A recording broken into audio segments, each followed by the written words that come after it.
Hello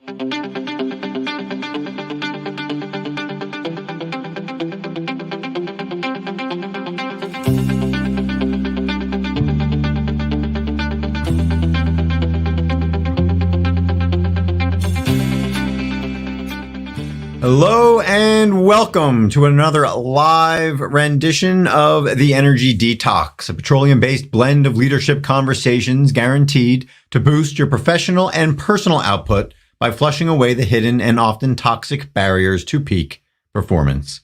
I'm your host, 𝐒𝐫_𝐚𝐫𝐢𝐧, a chemical engineer, executive coach, and 16-year energy industry veteran, helping you tap into the same resources fueling today's most successful and sustainable leaders.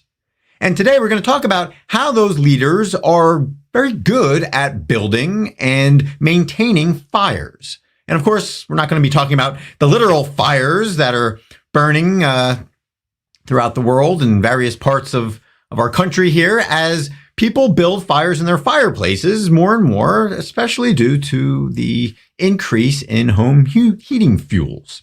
And what generates this conversation today is the article here that we look at from Bloomberg, where we see that soaring fuel prices are leading to a rush in the purchase of firewood.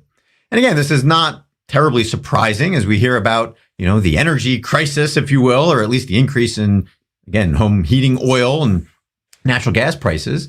But it does at least give us an excuse to build upon this weekend's article and talk about the ways in which leaders use the different elements that are needed to build a fire, to maintain a fire, in much the same way that they need to build energy within the organization and enjoy increased morale and sustainability when it comes to building their audience of people and keeping them on board. So all that being said, we're going to use today's article to ask you 3 questions that are going to help you build, grow, sustain success for you and your organization. And the first question today is, what elements of your leadership fire triangle are in highest demand, or, if you will, the shortest supply? Because, of course, to build a fire, you need a couple different things here. And if you happen to be watching on screen here, we'll bring up the fire triangle: oxygen, heat, and fuel, right? The 3 things that are needed for a fire: oxygen, heat, fuel, and some would throw in a 4th, which is the chemical reactions needed to sustain the fire. But either way, we'll keep things simple today. And we'll ask you the question of what elements of your leadership fire triangle are in highest demand. What is it that, people are clamoring for from you? Is it the fuel that's needed to maintain a fire? Is it, in the case of the article that we're looking at today from Bloomberg, is it the firewood? Is it natural gas? Is it something else that is being burned in order to generate heat? Or in some cases, merely generate a nice looking fire, whatever the case might be. And for you as a leader, again, if that's what's in highest demand, if it's that fuel, the question then is, are you the fuel? Is it simply upon you to provide the thing that is being burned? And if so, is that sustainable? Because as a leader, one would argue that really your role should be more as the fire, as the spark. You're helping to use other fuel sources and generate something that is burning and is generating energy and is releasing energy. Whereas if you alone are the fuel, then again, you are certainly at risk of being, burnt up at some point and being cast aside. Because what happens when you burn firewood? Well, at some point it turns to ashes, right? So again, ask yourself from a leadership standpoint, is that where you're at? Is that where your head is at? The next thing that is needed, of course, is oxygen. And what is oxygen? Well, of course, it's colorless, it's odorless, you can't see it, but if it goes away in a fire situation, well, you don't have a fire anymore, which is why, again, many extinguishing approaches, of course, are meant to remove oxygen from the system so that the fire goes out. And again, ask yourself, what are some of those unseen elements there that are necessary to keep the fire burning within your organization? One of these elements, certainly in the conversations that I have with people, could be summed up as human resources, right? In many ways, human resources is behind the scenes. They're there, they're necessary. They're maybe putting out some figurative fires at times, but at the end of the day, they are there to help provide support, provide one of the many elements that is needed in order for that fire to keep on burning. And if you're not leaning on resources like human resources or other leadership development resources, then you are again at risk of your fire going out because you might be introducing unnecessary risk. You might not realize that the people that you're supporting, the people that you're supposed to be leading, again, have things that are going on in their worlds, professional and personal, that maybe you can't deal with directly or you're not aware of. And so at least if you can lean on those extra sort of unseen, behind the scenes resources to help fuel them, to help move them forward, then you're going to be more likely to keep that fire burning, if you will. And the third element, again, of course, is heat. And in many cases, this is what we think of when we think of leaders, right? Is this ability to generate heat, to figuratively light a fire under people's butts, to be there front and center, in some cases, some rah-rah, to help keep people moving along. But again, is that sustainable?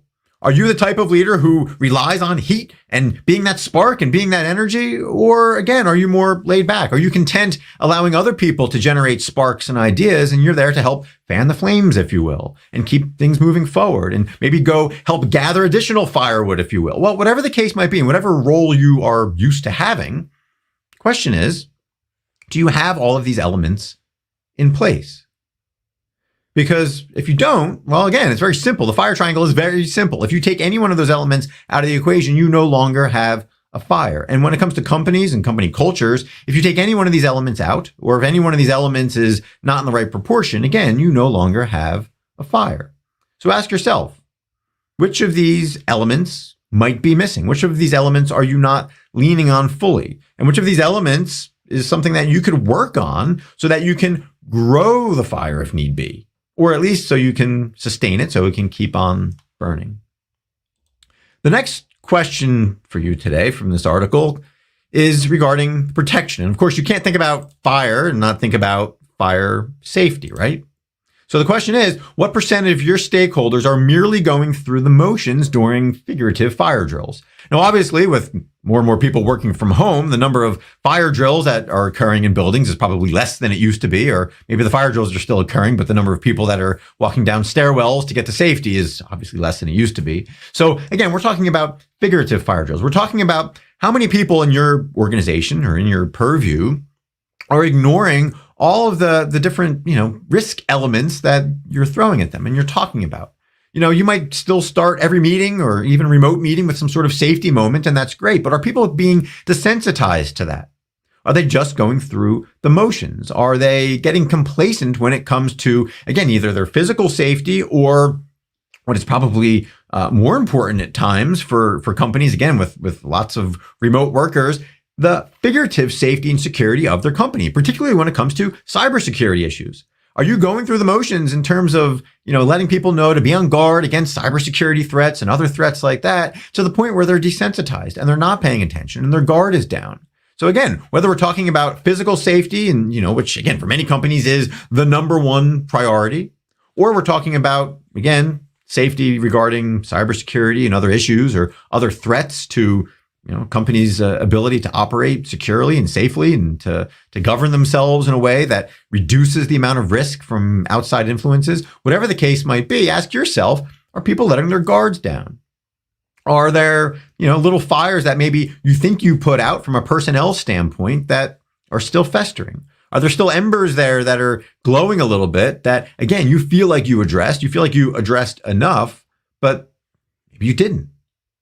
Maybe there's second, third, fourth degree impacts of some flare up between a manager and his or her employee, or between you and a customer, whatever the case might be. It's a simple exercise to ask yourself, all right, well, where might some of these underlying issues be? Where might some of these things be festering and brewing that could turn into a much bigger issue down the road?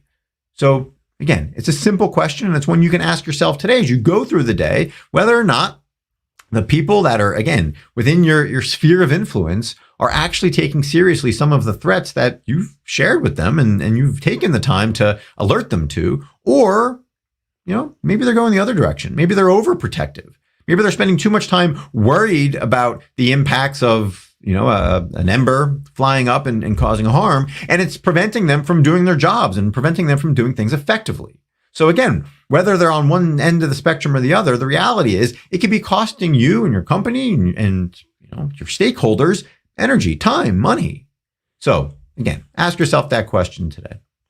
And then the final question today is, in what ways is the attractive fire you've built inefficient and unsustainable?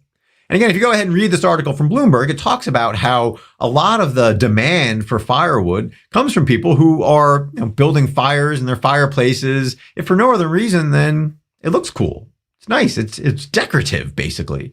But of course, it doesn't actually provide much heat. Quite the contrary, right? I mean, it could actually, suck heat out of your home if depending on the setup of your fireplace and the way that you're using it and all those things.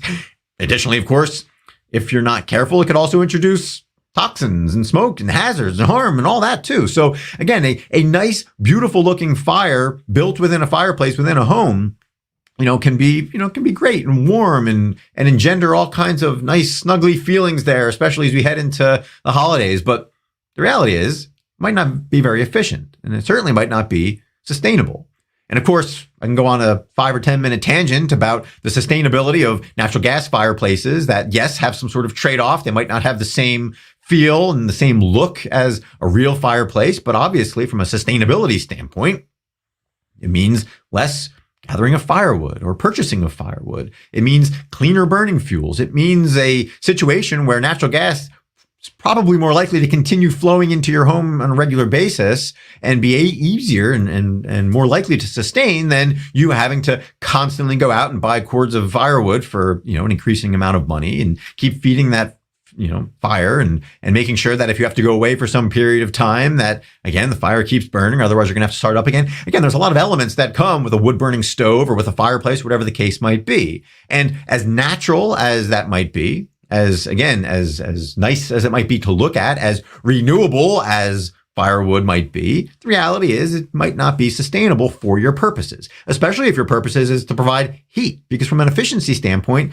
in many cases, you're simply not going to get the same bang for your buck with firewood and with, wood burning stoves and fireplaces that still make up about 1% of home heating in the United States, at least, and certainly a higher percentage around the world. Well, again, you're not going to get the most bang for your buck. So coming back from a leadership standpoint, the question is, are you doing things that might appear good, that might sound good, that might take a little bit extra effort, like going out and gathering firewood, but that aren't sustainable and that really, in some cases, your stakeholders aren't even clamoring for? And some of this can be captured in sort of the, the false choice, if you will, between this hustle mentality and this, work 80-hour week mentality, and perhaps the flip side, which is maybe a little bit more relaxed and come and go as you please and, just get your job done. Again, there's some false choices in there, but the reality is the one side can be sexier, can be grander. It can be, hey, look, go work your butt off. That's what I did. I worked for years. You were in the trenches and you developed these results and that's what we want to see. But again, we all know that that's not sustainable. And in some cases, it's not necessary. It's good to have that foundation. Yes. It's good to hang up there for perhaps younger people that are entering the workforce that might need to be pushed a little bit more, that might need to be, going out figuratively and gathering firewood and chopping firewood and splitting firewood, whatever the case might be. But again, you need to ask yourself, in the situation that you're in, is that necessary? And is it sustainable? Or are you risking going above and beyond for the sake of, again, nice optics, if you will, in a way that is going to cost you in the long run? And again, those are questions that you need to ask. It's certainly going to be dependent on your situation, on your company, on the individuals involved. But for many people that I work with, again, you get into that false choice, right? Where you either need to be crazy, natural, fire. Yes, you did it yourself. Heck, you don't even have a lighter. Maybe you take pride in the fact that you built a fire rubbing two sticks together. There's a time and a place for that. But the time and a place is not necessarily for a company that is trying to move forward and to sustain momentum and build momentum. There are times where you need to, maybe rest on your laurels a bit, say, yes, we were there. We've evolved a bit now. And now here we are in a situation where we can rely on more sustainable fuels and sustainable practices. We can build a pipeline to our organization, figuratively, to fuel the fire, instead of having to continually gather firewood and go through all those agitations and again, be at risk for the cost increases that we're seeing with firewood, because again, inflation is inflation. It's going to touch every element of things. But are you in a position where, at least you can sustain the fire, if you will, you can sustain the energy, you can sustain momentum, and you can do it in a much more predictable way than, say, going back and turning back the clock for something that, again, might look good optically, that might feel good, but that doesn't generate results. So with those 3 questions out of the way, again, I continue to thank you for taking the time and the energy to listen to and engage with the Energy Detox. As always, I welcome your questions, your feedback, your recommendations, your critiques, whatever the case might be. And I encourage you to go to theenergydetox.com, where you can find more of these timely, topical, energy-themed conversations that are all aimed at helping you become a better leader, to fuel yourself, to fuel your teams, to fuel your companies, and to keep on producing the results that you expect of yourself and your stakeholders have come to expect from you. So with all that being said, I hope you have an excellent rest of the day, and thank you again.